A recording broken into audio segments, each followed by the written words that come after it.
在1977年高考恢复的时候，所有人脸上都充满了凝重，他却在考场大门口哈哈大笑，甚至还对周围的人预言着考题内容。所有人都当他是神经病，却不知男子是从未来穿越过来的。重要的是，脑子里竟然还连着2024年的网络。灼热的阳光洒在李想脸上，周围是考生们焦急的议论声，而李想的脑海里正疯狂刷新着一行行蓝色代码，最终定格为一个名为2024我们走过的路的论坛界面。高考答案，未来40年的经济风口全在这里。老天爷，你这是给我递了把天牌啊！李想抄完答案，快速离开了。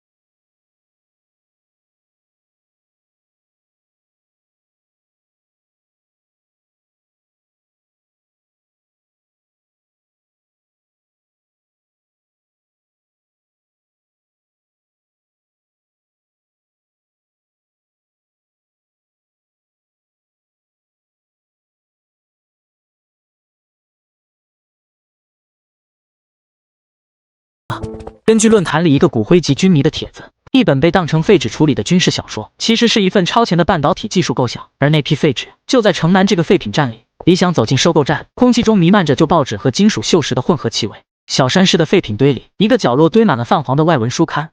小伙子，淘换啥？这可都是洋垃圾，论斤买。随便看看，练练俄语。老板，这些怎么卖？一口价5块钱，你全拉走。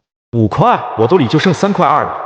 老板，行个方便，我就一穷学生，买几本回去看。您看，这2块钱，再给您搭一包大前门。李想从兜里掏出皱巴巴的烟盒，那是父亲给李想路上提神用的。老板瞥了一眼，又看看李想真诚的脸，不耐烦的摆了摆手。行了行了，拿走拿走，别当我收东西。得嘞，谢谢老板。李想在书堆里飞快的翻找，终于，一本封面印着奇怪符号，书名像是西里尔字母的硬壳书出现在李想眼前。赤色硅基，就是它。李想将书紧紧揣进怀里，心脏砰砰直跳。这薄薄的一本书，是理想撬动整个时代的杠杆。李想花了一整夜，将赤色硅基里最核心的技术理论，用左手歪歪扭扭的抄写在信纸上，伪装成一份来自海外爱国华人的匿名情报。深夜，李想站在孤零零的油桶前，昏黄的路灯拉长李想的身影，四周寂静无声。李想最后看了一眼信封，上面写着国防科工委收。这个世界准备好迎接改变了吗？李想将厚厚的信封塞进油桶，金属的碰撞声在寂静的夜里格外清脆。李想转身融入黑暗。李想自以为神不知鬼不觉地投递了未来科技，完成了他计划的第一步。殊不知，他的反常举动早已让他成为国家安全力量的目标。螳螂捕蝉，黄雀在后，巨大的危机已悄然降临。李想没有发现，在李想离开后，街角对面的黑暗中，一双如鹰隼般锐利的眼睛始终锁定着李想的一举一动。那双眼睛里充满了警惕与审视。黑暗中，一个低沉而有力的声音响起，仿佛在对空气说话，又像是在下达命令。目标已行动，查清他的全部背景，立刻。李想凭着预知的高考作文题一战成名，踏入了燕京大学的校门。他成了校园里的风云人物，但他知道这仅仅是个开始。李想漫步在未名湖畔，享受着众人的瞩目。一个女孩的身影吸引了李想。苏婉莹正坐在长椅上，专注地在笔记本上写着什么，完全没注意到周围的世界。有点意思啊，不过脑子里的名单上好像没这号人物，没用的人，不值得浪费时间。李想正准备收回目光，苏婉莹却突然抬起头，清澈的眼睛正好对上李想的视线，微微一笑，算是打了招呼。李想心里一动，鬼使神差地走了过去，瞥了一眼苏婉莹的本子，上面写满了密密麻麻的剧本分镜。同学，写剧本啊，这年头写这种小情小调的东西可没出路。哦，那一同学看什么有出路？当然是顺应时代潮流的大制作。我知道未来哪部戏会火，哪个导演会红，你不在我的名单上。我的剧本也不需要写在任何人的名单上。苏婉莹站起身，抱着本子与李想擦肩而过，留给李想一个清冷又坚定的背影。李想愣在原地，第一次有人对李想的预知不屑一顾。与此同时，一份关于李想的绝密档案正被送到一个李想完全无法想象的人物手中。高建国站得笔直，看着桌上一份印着绝密字样的文件，里面正是从李想那封匿名信里誊抄出的技术摘要。建国同志，这份材料的价值，专家组已经连夜论证过了，至少领先西方10年。首长，我明白来源。来源就是问题所在。一封匿名信，一个叫李想的年轻考生，这背后究竟是爱国学者，还是深海里的一条巨鳄？我们需要你亲自去摸一摸，保证完成任务。记住，你的身份是街道办的，不要惊动他，更不要惊动他背后可能存在的组织。派一个1977年高考恢复的高考生，竟惊动了国家安全力量的大人物，而且大人物还下达了监视他的命令，甚至还让人伪装成街道办亲自去面谈。李想就在这场监视中回到了家里，一阵敲门声就响了起来。他以为是哪个慕名而来的同学，没想到门外站着一个让李想汗毛倒竖的男人。是李想同志吧？我是街道办的高干事，来做个优秀青年登记。街道办，他的手虎口有老茧，站姿是标准的外八字，这人绝对不是普通干部。高干事快请进！哎呦，这点小事还麻烦您亲自跑一趟。应该的嘛，听说你这次高考作文题压得特别准，真是年轻有为啊。嗨，哪儿啊？瞎蒙的，运气好罢了。运气也是实力的一部分嘛。听说你对国家大事也很关心，平时都从哪儿了解信息啊？家里有海外关系？来了，高建国的问题看似随意，却字字都在挖李想的底。李想后背瞬间渗出一层冷汗。商业间谍还是哪个眼红的对家派来的？想套我的信息来源？太嫩了。嗨，我就是爱看报纸瞎琢磨。至于海外关系，您看我这条件像吗？李想同志，你的才能国家是看在眼里的。如果有什么想法或者有什么渠道，都可以跟组织汇报。高干事，我真就是个普通学生，您太抬举我了。他双手规规矩矩放在膝上，点指关节都透着力道恰当的好学生姿态。阳光斜斜切进堂屋，把他低垂的睫毛染成浅金色，任谁看了都要夸句乖巧。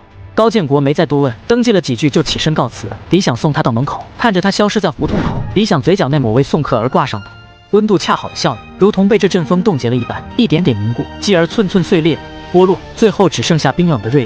想查我？看来我的小说已经引起大人物的注意了，他们坐不住了。不过你们永远也想不到，我的底牌是你们望不到的尽头，是整个沸腾的未来。他反手轻轻合上门，木门咔嗒一声轻响，隔绝了外面的世界。屋内霎时静得可怕，只剩下自己逐渐加重的呼吸声。指尖无意识地掐入掌心，留下几道泛白的月牙痕。他走到窗前，撩开窗帘一角，昏黄的胡同空无一人，但一种无形的压力已如蛛网般笼罩下来。他们果然注意到了那些他借小说之名抛出的惊世预言，那些关于未来科技与格局的畅想，终究是触动了某些敏感的神经。看来游戏开始了。送走高干事这个插曲，李想更加确信必须加快速度，将小说里的资源变现，建立自己的壁垒。理想的下一个目标，赤色硅基。这本小说里，未来华语影坛的无冕之王。李想按照小说里的描述，在北影厂门口找到了那个正因为资历问题被拒之门外、满脸颓丧的男人。张哥，为拍电影的事儿发愁呢？你谁啊？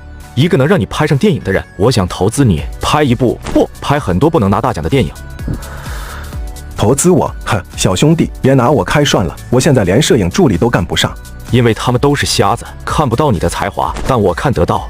行了，我没工夫跟你这学生娃扯淡。张一谋转身要走，李想看着他的背影，不紧不慢地抛出了理想的王炸。你脑子里是不是有个故事，关于一个叫我爷爷的男人和一个叫我奶奶的女人，在一片高粱地里？张一谋的脚步猛地顿住，他僵在原地，像是被一道闪电劈中。你到底是谁？李想看着张一谋煞白的脸，知道张一谋心里那道防线已经被他一句话彻底击溃。张一谋那位成型的故事，是李想递给他唯一的救命稻草。我是谁不重要，重要的是我能给你一个机会，把脑子里的高粱地变成胶片上的传奇。你到底怎么知道的？这故事我谁都没说过。别问，问了你的故事就俗了。签了它，我给你钱，给你人，你只要负责把它拍出来。张一谋死死盯着那份简陋的合同，眼神里是恐惧，是挣扎，但更多的是一种被压抑了太久的渴望。好，我签，只要能拍，我命都给你。很好，未来光影帝国的第一块基石到手了。李想看着张一谋在导演一栏签下名字，阳光刺破晨雾，照在他们身上。他知道，一个属于他的时代开始了。李想用兜里最后一点钱，在大学附近租了个小门脸，挂上了未来光影的牌子。白天，李想按着小说里的名单四处集邮，签下那些未来会声名鹊起的文化名人。而到了晚上，李想就在这里描绘另一张蓝图。今天，李想等的人来了。李想同学，这真的是你画的？这个集成电路的设计简直是神来之笔。随便画画。王同学，我听说你是学校无线电小组的技术第一。什么第一？在你这图纸面前，我就是个小学生。这个晶体管阵列的思路太超前了，你是怎么想到的？我哪会想，我只是个小说的搬运工。我背后有高人指点。大锤，想不想把图纸上的东西变成现实？想，做梦都想。李想同学，不，想哥，以后你让我干啥我就干啥。李想看着王大锤狂热的样子，满意的点点头。文娱和科技两条腿走路，理想的帝国才能稳固。理想的名声很快在学校传开，有人说他是天才，有人说他是神棍。今天麻烦找上门了。在一场未来蓝图描述讲座后，大家都是一脸崇拜地看着他，却不知道已经有人盯上了他，甚至一场阴谋就在今天这场讲座爆发。理想刚结束一场关于未来文化市场的讲座，正被一群崇拜他的学弟学妹围着，一个不和谐的声音突然插了进来：理想，你可真能吹啊！一会儿导演，一会儿半导体，你当自己是神仙下凡吗？张鹏，你胡说什么？想哥的本事你懂个屁！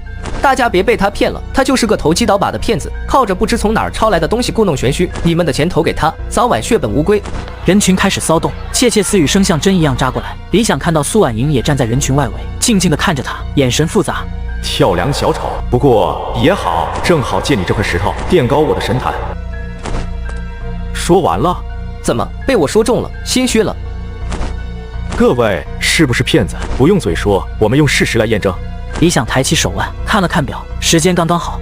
半小时后7点整，新闻联播会宣布一项新政策，恢复技术职称评定，为所有知识分子证明。全场瞬间安静下来，所有人都用看疯子一样的眼神看着理想。张鹏更是夸张的大笑起来。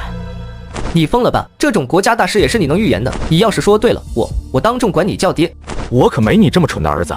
正好教室里有一台收音机，一个学生颤抖着手将它打开，调到了中央人民广播电台。所有人的呼吸都停滞了。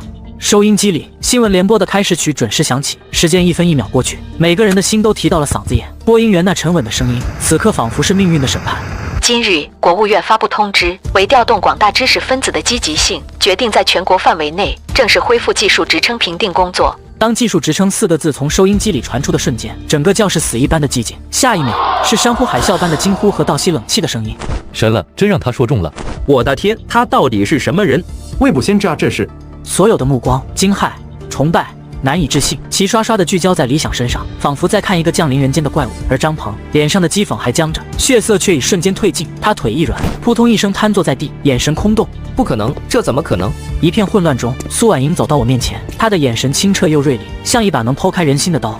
你投资的那些人没有灵魂，你的路走错了。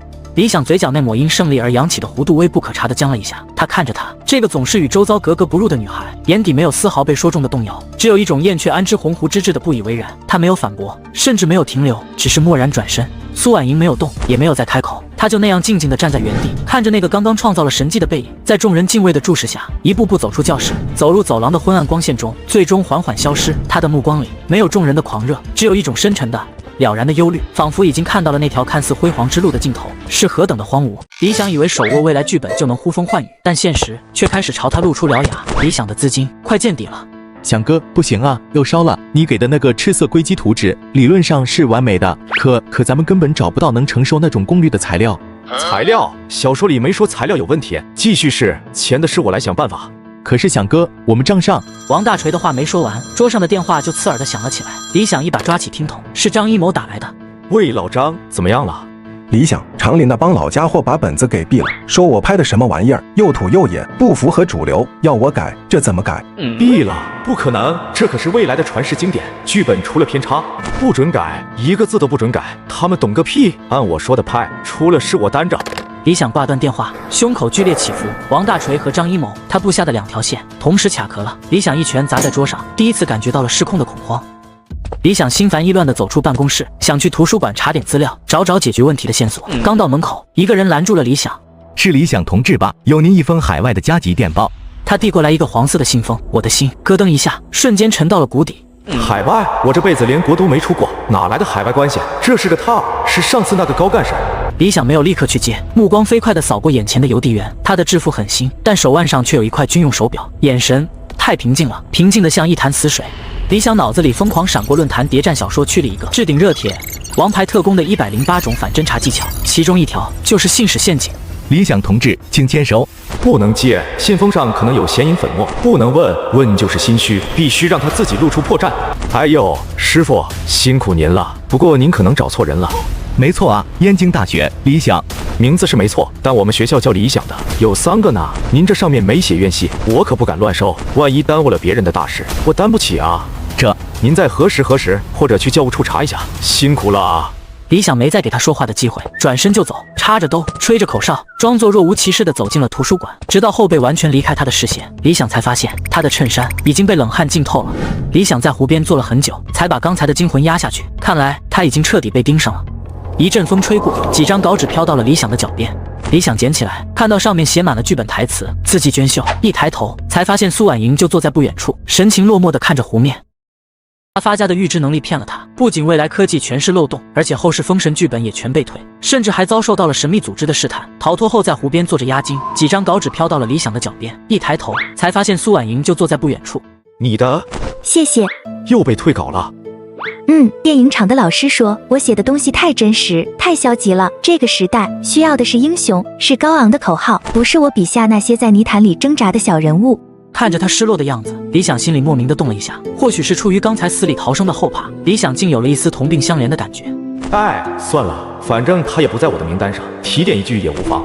或许你可以换个思路，故事还是你的故事，人物还是你的人物，但给他们加一个外部驱动力，比如一个失落的国宝传说，让他们去寻找，这样不就有英雄气概了吗？李想说的是小说《古墓探秘》里最俗套的爆款元素。李想以为他会眼前一亮，但他只是静静地看着我，眼神里充满了失望。为了一个虚假的宝物，就放弃人物真实的挣扎吗？李想，你的世界里是不是所有东西都可以被替换成一个更爆款的元素？他说完，抱着稿纸，头也不回地走了。我愣在原地，第一次开始怀疑，我脑子里的那些爆款，真的就是通往未来的唯一答案吗？李想不知道，他侥幸逃脱的每一步都被记录在案，呈现在了他的猎人面前。昏暗的办公室里，只有一盏台灯亮着。高建国的手指在桌上一份报告上轻轻敲击着，报告上详细记录了李想今天下午和邮递员的全部对话。猴儿，他太狡猾了，完全不上当。我们的专家分析，他这套说辞和反应是典型的反审讯话术。一个20岁的学生，一个普通学生会用重名这种理由来搪塞加急电报吗？一个普通学生在面对陌生人时，会下意识观察对方的手表和眼神吗？不会。他不是狡猾，他是训练有素。他越是天衣无缝，就越说明他背后的那条鱼越大，狐狸尾巴快藏不住了，加大压力。李想以为掌控了小说就掌控了未来，可他忘了猎人布下的陷阱从不止一个。高建国那句加大压力，像一张无形的大网，从李想最意想不到的地方收紧了。办公室里空气仿佛凝固了，桌上的报纸头条是李想投资的那个未来天后的丑闻，标题刺眼，李想所有的流动资金都砸在了他身上。想哥，怎么办啊？电话都被催款的打爆了，半导体那边等着买设备，老张的剧组也等着米下锅啊！慌什么？天塌不下来！李想吼完就后悔了，他看到员工小刘吓得一哆嗦，眼神更加飘忽不定。李想知道军心已经开始动摇了。小哥，我家里有点事，想先下班。去吧。小刘如蒙大赦，飞快地溜了出去。李想看着他的背影，一种不祥的预感扼住了我的喉咙。想哥，小刘他……别说了，让我想想，一定还有办法。李想死死盯着脑海里那本叫《赤色归基》的小说，疯狂翻找着主角是如何度过这次危机的。可上面根本没有这次丑闻的记载，剧情已经偏离了。饭馆角落，张鹏给小刘倒上一杯酒，脸上挂着虚伪的笑容。小刘啊，不是我说你跟着李想那种神棍能有什么前途？你看一出事他自己都慌了神，还冲你们发火。想哥平时对我们还不错。不错，给你们画大饼就叫不错。我可听说了，他账上早就空了，工资能不能发出来都两说。你辛辛苦苦，总不能白干吧？小刘的脸色白了一分，张鹏凑得更近了，声音压得更低，像一条吐着信子的蛇。这样，你帮我个小忙，把他最新的那个商业计划书弄一份给我，事成之后我给你这个数。张鹏伸出5根手指，小刘的呼吸瞬间急促起来。这是犯法的。犯法？他李想才是最大的骗子，我这是替天行道，你自己想清楚，是跟着他一起沉船，还是拿着钱奔个好前程？张鹏靠回椅子上，不再说话，只是用得意的眼神看着小刘。他知道鱼儿已经上钩了。讽刺的是，在李想焦头烂额的时候，一个被他随手种下的种子却意外的开花了。老导演放下苏婉莹的剧本，摘下老花镜，赞许地点了点头。好啊，婉莹同学，这个本子改得好。您觉得好就行。何止是好，简直是神来之笔。之前你那个本子太沉重，太个人化，现在加上这个寻找失落国宝的主线，一下子就打开格局了嘛。有悬疑，有动作，这才是观众想看的东西。观众想看的。对，就这么定了。这个本子我们厂投了，你就是第一编剧。苏婉莹走出办公室，手里紧紧攥着那份通过了的剧本，阳光照在她脸上，她却感觉不到一丝温暖。为了一个虚假的宝物，我杀死了我笔下那些真实的人物，这就是成功吗？苏婉莹抬起头，望向天空，眼神里充满了迷茫。她赢得了机会，却感觉自己输掉了灵魂。深夜，李想回到办公室，桌上放着一份被翻得乱七八糟的文件夹，最重要的那份商业计划书不翼而飞。李想不用猜也知道是谁干的，内忧外患，众叛亲离，他像一头被困在笼中的野兽，除了愤怒，只剩下无力。银行的最后通牒，员工的质疑，张鹏的背刺，苏婉莹失望的眼神，一幕幕在李想脑中闪过。李想输了，他这个重生者竟然要输得这么彻底。不，我不能输，我还有最后一张牌。1977年，一个刚入大学的大学生向银行借了200万开公司，被员工背刺导致商业计划书丢失，甚至眼看公司要破产之际，他竟在绝境中找到了出路。银行的最后通牒，员工的质疑，张鹏的背刺，一幕幕在李想脑中闪过。李想输了，他这个重生者竟然要输得这么彻底。李想闭上眼睛，几乎是用意念嘶吼着，打开了脑海中那个名为2024我们走过的路的论坛。李想直接点开了那本名为《赤色硅基》的科技小说，他死死盯着其中一个章节标题：惊天豪赌，主角抵押全部身家，拿下国家星火计划首轮招标会。李想的瞳孔在虚拟屏幕的光芒下缩成了最危险的一点，脸上慢慢浮现出一个疯狂的、扭曲的笑容。既然现实已经失控，那就用更疯狂的剧情把它彻底点燃。不就是招标会吗？不就是赌命吗？好，我就赌这一把。李想把家里唯一的房产抵押合同重重地拍在桌上，办公室里死一般的寂静，只剩下几个还愿意相信理想的兄弟，他们脸上的表情是震惊，也是恐惧。这是我全部的家当，咱们那个半导体项目，还有老张的电影，都指望他了。想哥，这是你爸妈留给你唯一的念想了，为了一个小说里的项目，值得吗？不，这不是小说里的项目，这是我唯一的活路。什么叫小说里的项目？那是国家重点扶持的星火计划。只要我们拿下技术标，之前所有的窟窿都能补上，我们还能站得更高。可我们连材料问题都没解决，拿什么去投标啊？材料会有，钱也会有。我问你们，从我预言高考作文题到预言恢复职称，哪一件错了？众人沉默了，他们动摇了，在理想的神话和残酷的现实之间摇摆。理想必须给他们最后一剂猛药。这次也一样，我看到了未来。现在我需要你们把全部身家都押上来，跟我赌这一把，敢不敢？王大锤看着我血红的眼睛，又看了看桌上的抵押合同，他一咬牙，像是做出了人生最重要的决定。我干了，想哥，我那点老婆本明天就取出来给你，我相信你。有人带头，剩下的人也纷纷响应。李想看着他们，心中五味杂陈。他知道，他把他们所有人的命运都绑在了他的战车上。李想连夜写着标书，写得手指发麻。苏婉莹找到了李想，他手里拿着一件外套，眼神里满是担忧。别熬了，你已经2天没合眼了。我没事。我听说了，你把房子都押了，还让王大锤他们。李想，你疯了吗？那不是投资，那是赌博。赌博？在你眼里，我做的所有事都是赌博？难道不是吗？你靠着那些不知从哪来的预言，把所有人都绑在你身上。你考虑过万一失败的后果吗？王大锤他们怎么办？失败？我不能失败，我身后已经没有退路了。你什么都不懂，你只懂你的风花雪月，你的小人物。你知道我背负着什么吗？你知道我被什么人盯上了吗？我只是担心你。我不需要你的担心，我需要的是信任，是支持。可你呢？你从来就没信过我。苏婉莹的脸色瞬间变得惨白，她看着我，眼神里最后一点温度也消失了。李想，你变了，你被那个虚无缥缈的未来吞噬了。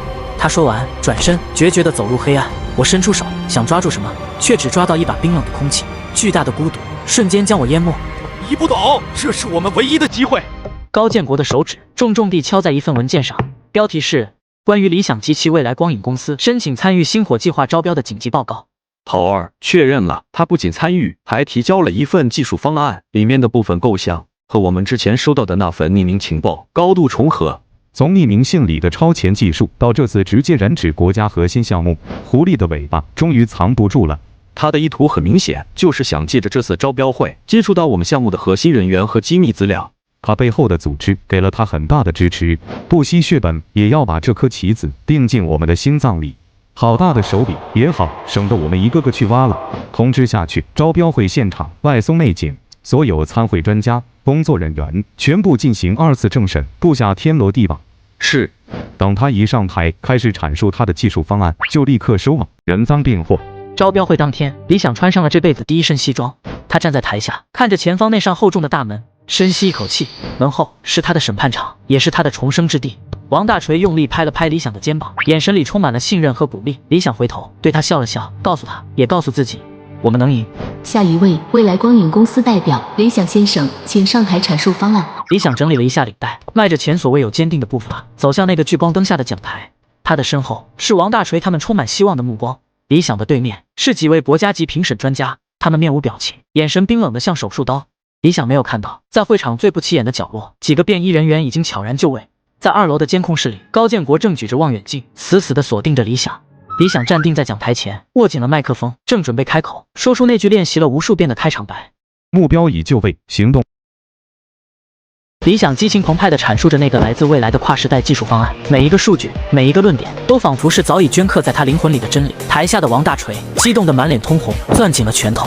我们不需要追赶，我们只需要点燃这根火柴，就能用一条全新的赛道，把所有对手远远甩在身后。李想话音落下，全场先是死一般的寂静，随即响起零星的掌声。他自信地微笑着，等待着属于他的胜利。然而，首席评审专家缓缓地站了起来。李想同志，很精彩的演讲，像是在听一部科幻小说。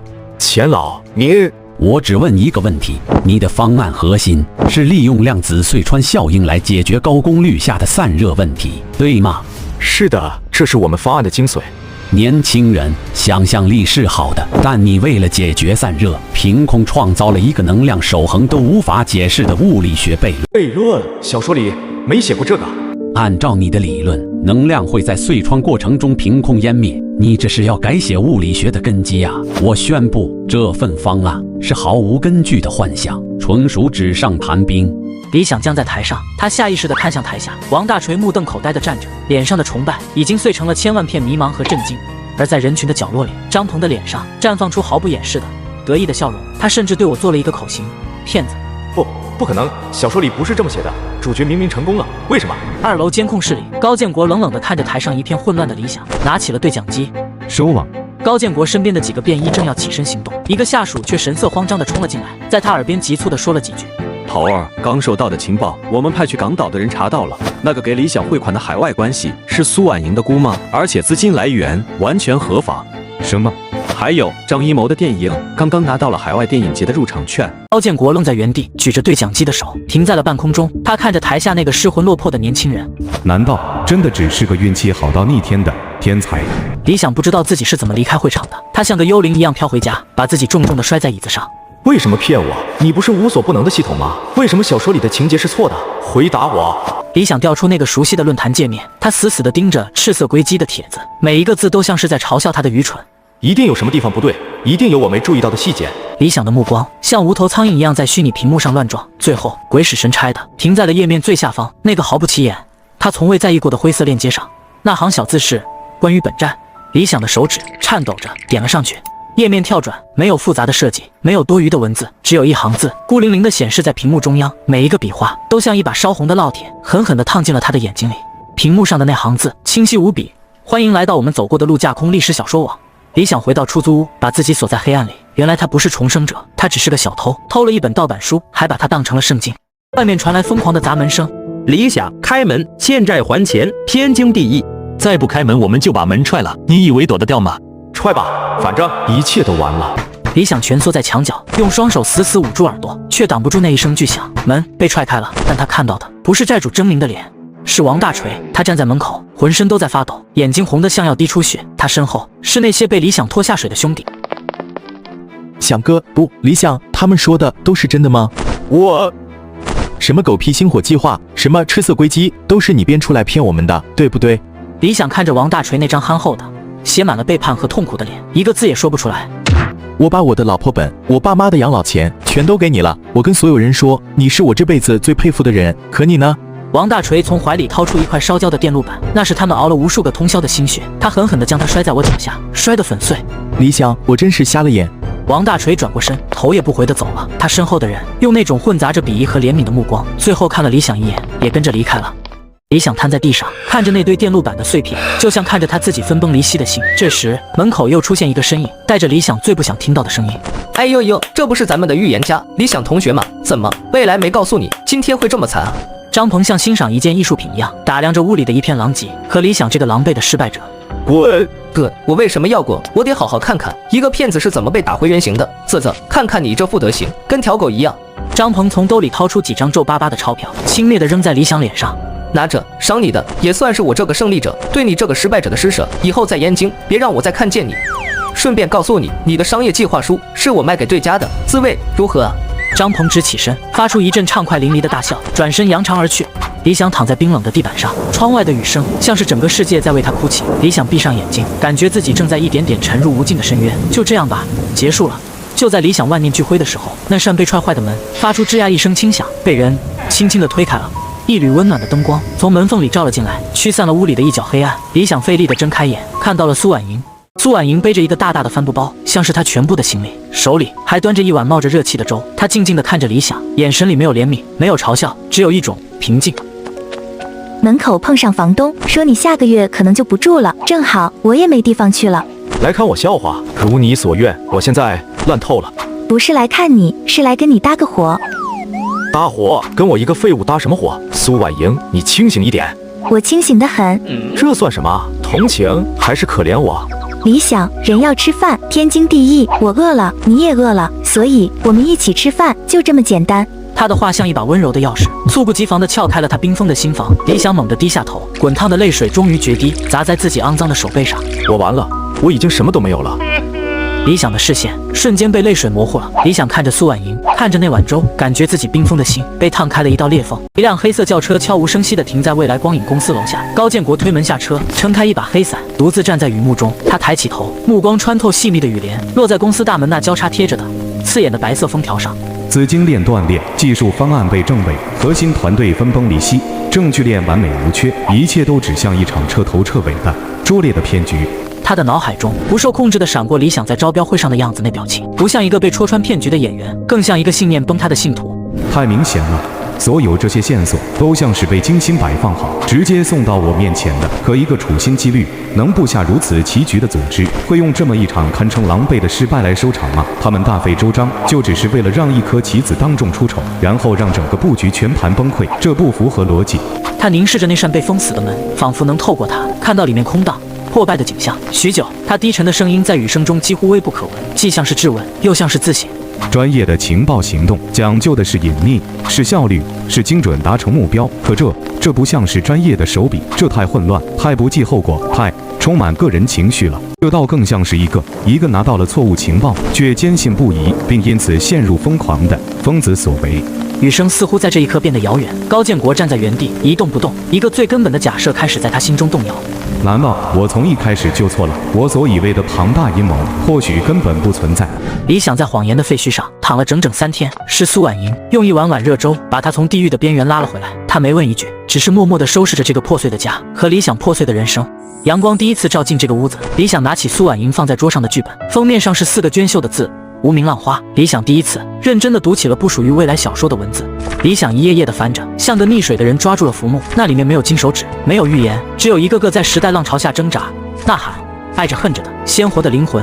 婉莹，对不起。你没有对不起我。我骗了所有人，我不是什么预言家，我只是偶然得到了一本很奇怪的书，上面写了很多像是未来的故事。李想隐去了重生的秘密，将一切都推给了一本奇书，这是他能给出的最接近真相的坦白。那本书是真的还是假的，重要吗？重要的是，从现在开始，我们写的每一个字，拍的每一个镜头都是真的。理想，我们把它拍出来，好不好？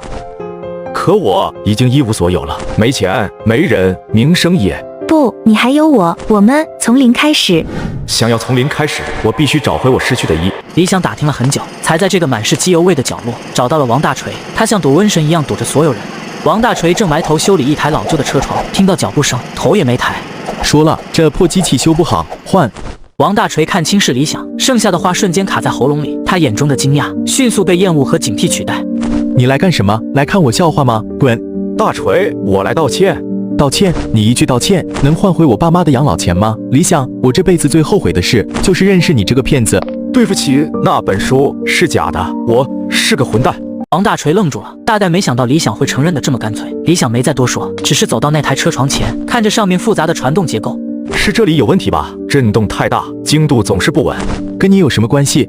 传统的3角传动，扭矩损耗太大。如果把主动轮的位置下移3公分，再加一个舵轮改变受力方向，形成一个钝角支撑结构。理想一边说，一边用粉笔在油腻的地面上画出结构图。这是理想上辈子在工厂当技术员时学到的最基础的机械原理，跟任何小说都无关。这可以解决震动问题，还能把效率提高至少15%。王大锤扔掉扳手，像疯了一样扑到地上，手指颤抖地抚摸着理想画的图。嘴里念念有词地计算着什么。几分钟后，王大锤猛地抬起头，用看怪物的眼神看着李想。你怎么会懂这些？这不是书上的。大锤，书是假的，但我是真的。钱我会想办法还你。现在我需要你跟我一起做点真实的东西。李想没钱，没设备，甚至没有一个像样的办公室。他能想到的唯一办法，就是用那个时代最流行的路演，他把它称为剧本朗读会。王大锤用最后一点钱租了学校的旧礼堂，摆了几十张椅子。王大锤把他能请到的所有人都请来了。王大锤负责灯光和音响，虽然设备简陋的可怜。李想看到了人群里的老导演，他眼神复杂。李想知道这是他最后的机会。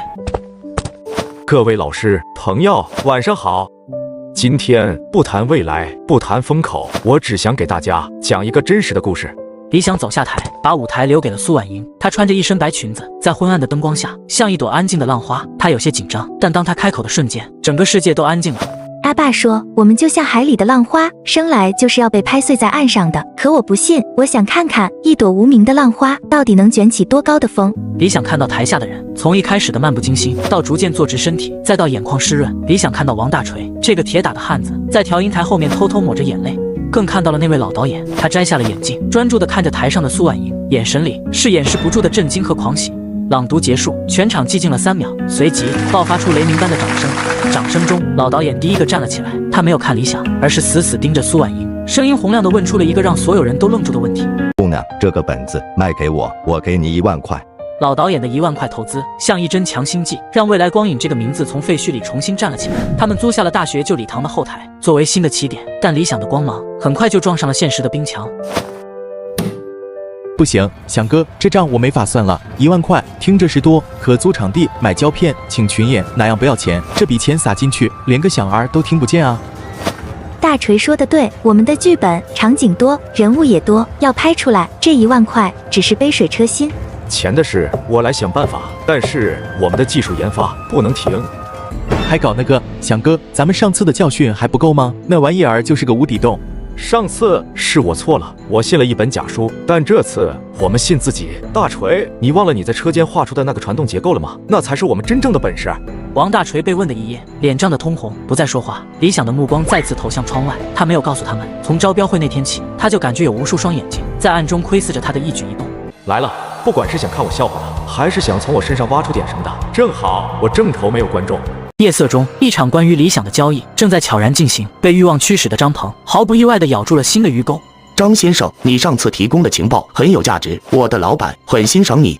史密斯先生，您客气了，能为贵公司效力是我的荣幸。那个理想就是个银样蜡枪头，一戳就破。不，他不是一个能凭空构想出赤色硅基那种理论框架的人，哪怕是错的，他的大脑也极具价值。我们怀疑他背后有一个团队，而那份错误的方案只是一个烟雾弹。您的意思是？我们想知道他现在真正在研究什么。这是定金5000美金，事成之后还有10倍。张鹏的呼吸瞬间急促起来，他颤抖着手拉开信封，一沓崭新的美金像魔鬼的微笑刺痛了他的眼睛。您放心，他就算躲到耗子洞里，我也能把他最新的计划给您挖出来。李想敏锐地察觉到，最近总有个熟悉的身影在他们车间外晃悠。他不动声色，一个将计就计的计划在他心中悄然成型。李想故意把一张画着复杂电路图的图纸铺在桌上，对着王大锤用不大不小的声音兴奋地讨论起来。大锤，你看，我终于想通了，赤色硅基里的2代技术根本没错，是我们理解错了。啊，想哥，这怎么可能？上次钱老不是说……钱老他们是常规思维，你看这里，他根本不是为了解决散热，而是利用高频震荡在晶体内部形成一个微型能量场，这才是关键。车间外一个废弃的油桶后，张鹏正举着一个望远镜，贪婪地窥视着，同时手里的笔在笔记本上飞快地记录着什么，脸上满是狂喜。我的天，能量场，这简直是天才的想法。那我们……嘘，小声点，这东西要是泄露出去，我们就全完了，这是我们翻盘的唯一机会。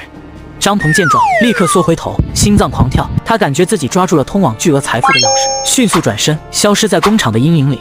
送走观众后，车间里真正的战斗才刚刚开始。李想收起了那张作为诱饵的假图纸，铺开了一张空白的草稿纸。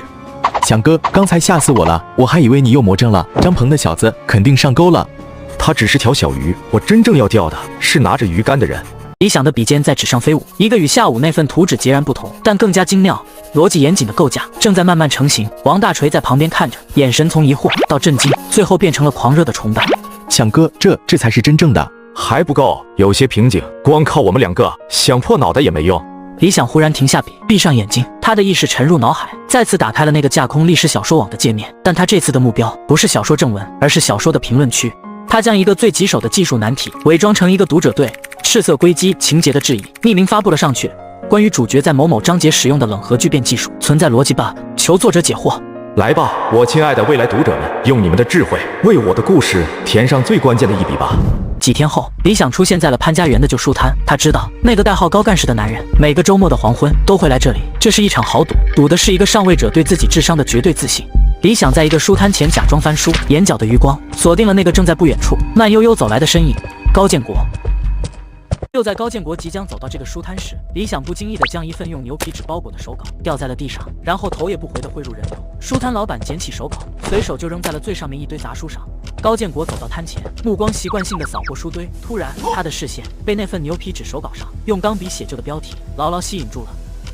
关于赤色硅基一代项目错误方案的修正猜想。李想在牌桌上扔出了一张真假难辨的王炸，而他的对手那个叫高建国的男人正在经历一场天人交战。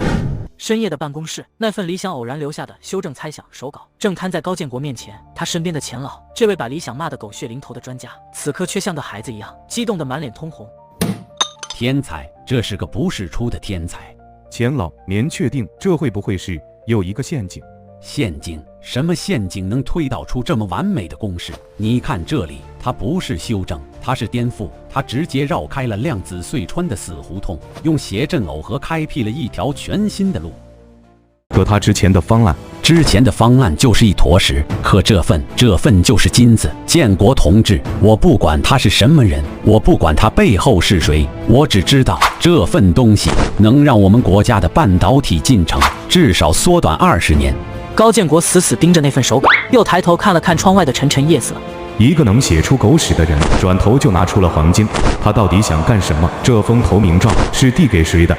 这个人必须找到。张鹏鬼鬼祟祟地将一卷胶卷塞给对面的男人，那里面是李想故意让他拍到的2代假技术的全部图纸，都在里面了。李想那小子最近跟疯了一样，天天在工作室里搞这个叫什么能量回收循环装置。很好，张先生，你的功劳我们不会忘记。那我的钱，还有你答应我的，送我出去。放心，我们的专家确认技术价值后，你想要的一切都会有。这个李想果然是个宝藏，他自己都不知道，他正在为我们伟大的事业添砖加瓦。男人转身离去，留下张鹏一个人，对着手里的几张定金露出一个扭曲而得意的笑容。工作室里，李想指挥着王大锤他们，用最原始的油墨印着一张张后世看来无比简陋，在此刻却惊世骇俗的电影海报。海报上没有主角大头照，只有一句 slogan：想哥，生如浪花也要掀起巨浪，这能行吗？连个主演的脸都没有。记住，我们要卖的不是明星，是梦想，是每个不甘平凡的人都能共鸣的情绪。李想把这些海报贴满了大学的每一个角落，同时李想组织了10几场小规模的剧本研讨会，邀请所有文艺青年提前剧透电影里最扎心的几句台词。学生们在海报前驻足议论，女生们在宿舍里含泪读着李想散播出去的台词卡片。校园广播站第一次播出了电影的主题曲 demo。李想，我们这样是不是太张扬了？万一电影不好看？相信我，更要相信你自己。我只是提前点燃了火药桶，而你的才华就是那颗最璀璨的烟花。首映礼当晚，李想看着苏婉莹穿着一身红裙站在聚光灯下。电影结束，全场静默了3秒，随即爆发出山呼海啸般的掌声。苏婉莹站在台上，泪流满面的鞠躬，台下的李想也红了眼眶。庆功的香槟还没开启，李想正穿过激动的人群，想去拥抱他的女主角，一只手却稳稳地按在了李想的肩膀上。李想回过头，看到了高建国，他一身笔挺的中山装和周围的欢庆气氛格格不入。他来了，审判的时刻到了。高建国没有理会周围投来的诧异目光，只是凑到李想耳边，用只有他们2个人能听到的声音说了一句话：跟我走一趟，有人想见你。李想以为迎接他的是冰冷的铁窗和无尽的审判，可高建国把他带到却是一个比手术室还要洁白的房间。这里只有一张巨大的会议桌和3位眼神能穿透人心的老。高建国一言不发地退到门口，像个沉默的守卫，为首的老者将那份理想伪造的修正猜想推到他面前。他知道最后的审判开始了。李想同志，这份东西是你写的？是。这里的超晶格结构想法很大胆，但是它无法解决热量传导不均的问题，这是一个死结。来了，跟论坛上那个教物理学不存在的杠有条的字一模一样。王老，您说的对，如果只考虑二维传导，这确实是死结。但如果思维跳出平面呢？李想拿起笔，在那张手稿的空白处，飞快地画了一个立体结构模型。我们为什么不能用垂直引流的思路，构建一个3维的散热矩阵，让热量像走立交桥一样分层疏导？3位专家的瞳孔猛地一缩，他们互相看了一眼，眼神里是掩饰不住的震惊。3维矩阵，这会指数级增加材料的应力负荷，根本不可能实现。就是这个问题，电路狂魔的答案是。所以，我们不依赖单一材料，我们用复合填充，在应力节点注入高分子聚合物，用柔性材料去抵消刚性冲击，以柔克刚。以柔克刚，以柔克刚。整个房间只剩下理想画图的沙沙声和专家们越来越粗重的呼吸声。各位前辈，我的思路就是用我们最擅长的土办法去解决最顶尖的难题，用算盘去挑战计算机。王老一把抢过理想画的图，像是捧着什么绝世珍宝，他激动的嘴唇都在哆嗦，看向理想的眼神已经从审视变成了狂热。我们怎么就没想到？我们怎么就没想到？高建国站在单向玻璃后，静静地看着密室里发生的一切。一个下属神色紧张地快步走进来，递上一份刚刚溢出的加急电报。头儿，消息确认了 ，M 国的凤凰项目因为采用了我们泄露出去的2代技术，原型机在测试中发生连锁爆炸，整个项目彻底崩溃，损失无法估量。我们的内线还传来消息，对方公司已经开始内部清洗，怀疑是商业间谍窃取了错误的、致命的技术情报。用一份假技术废掉对手的核心项目，用一份真技术敲开国家的大门，好一个阳谋！理想走出密室，感觉像是打了一场耗尽心力的战争。王老他们没有放理想走，而是拉着理想，像一群求知若渴的学生，继续讨论着每一个技术细节，直到高建国敲响了房门。他没有进来，只是在门口对理想点了点头。理想跟着他走出去，走在一条长长的、安静的可怕的走廊里。理想不知道高建国要带他去哪，但理想已经不在乎了。他们走到走廊的尽头，一扇通往外面的门前，高建国停下脚步，转过身，静静地看着理想。他们之间隔着3步的距离，却仿佛隔了一个时代。来吧，无论是什么结果，我都接受。他什么也没说，我们就这样沉默地对视着，时间仿佛凝固了。就在理想以为这沉默会持续到永远时，高建国，这个一直以来像山一样压在理想心头的男人，突然动了。他后退一步，猛地并拢双脚，身体站得笔直，然后在理想的面前，向理想，一个曾经被他视为最大嫌疑犯的年轻人，敬了一个无比标准的军礼。理想的大脑在那一瞬间一片空白。理想看着他，看着他那双鹰隼般的眼睛里，第一次没有了审视和怀疑。那一刻，我知道我赢了，我赢回的不是财富，不是名声，而是一个战士的勋章。理想站在无名浪花的庆功宴上，高建国那个无声的军礼像一把钥匙，打开了理想身上最后一道枷锁。今晚聚光灯属于苏婉莹，也属于他们共同创造的真实的奇迹。苏婉莹被记者和影评人层层包围，但她的目光总能穿过人群，落在理想身上。他们相视一笑，一切尽在不言中。强哥，咱们成了，票房破纪录了。你知道外面怎么说咱们吗？说咱们是开创了一个时代。是你，是我们。就在这时，喧闹的宴会厅突然安静下来，人群像摩西分海般让开一条路。高建国一个人沉稳地向理想走来，所有人的目光都聚焦在理想身上，带着好奇、探寻，甚至是一丝畏惧。理想平静地迎了上去。理想同志，高处长。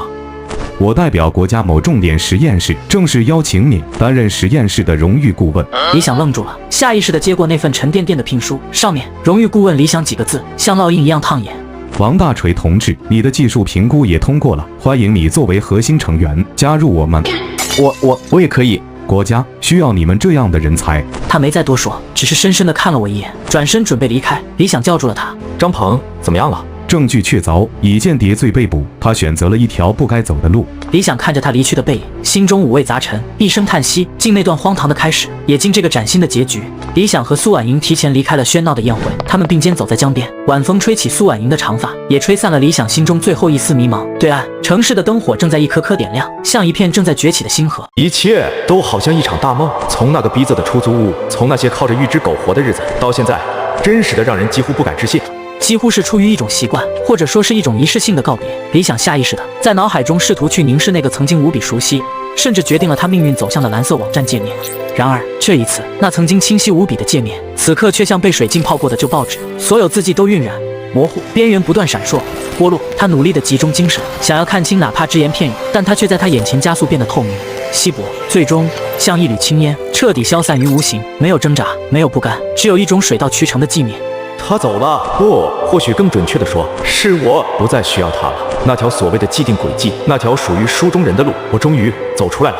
一股前所未有的轻松感，混合着一种脚踏实的坚定，从心底缓缓升起。他转过头，目光深深地凝视着身边苏婉莹的侧脸。城市的灯火在他清澈的眼眸中投下细碎的光点，比远天的星辰还要明亮动人。婉莹，怎么了？谢谢你。谢我什么？今天的主角可是你和大锤啊！不只是为今天，是谢谢你。在我自己都看不清自己的时候，你看到了我。谢谢你，在我几乎要被困在别人的剧本里扮演一个提线木偶时，是你拉了我一把，让我最终走了出来。曾经有很长一段时间，我以为我的人生只是一段被写好的故事，我所做的每一个选择，甚至我的喜悦和恐惧，都像是被无形的手牵引着。我害怕偏离，又憎恶这种被安排。直到你出现，你的信任，你的坚持，你看着我的眼神，让我第一次觉得，或许我本身才是最重要的。我不是任何故事的附庸，我只是理想。因为你就是你啊！我看到的从来就不是任何别的什么东西，只是你本身。理想，一个有才华、有担当，有时会迷茫，但内心始终藏着火焰的理想。他的靠近带着温暖的体温和淡淡的馨香，瞬间驱散了江风的微寒。而且，谁说我们要活在别人的故事里？我们正在写的是我们自己的历史，是我们的历史。理想紧紧地拥抱着怀中的女孩，这个在他最彷徨时给予他光芒和力量的伴侣。身后是那座正在飞速崛起、充满无限可能的城市天际线，灯火璀璨，如同铺开的壮丽画卷。江风依旧，却不再带来迷惘，只余下对新篇章的憧憬。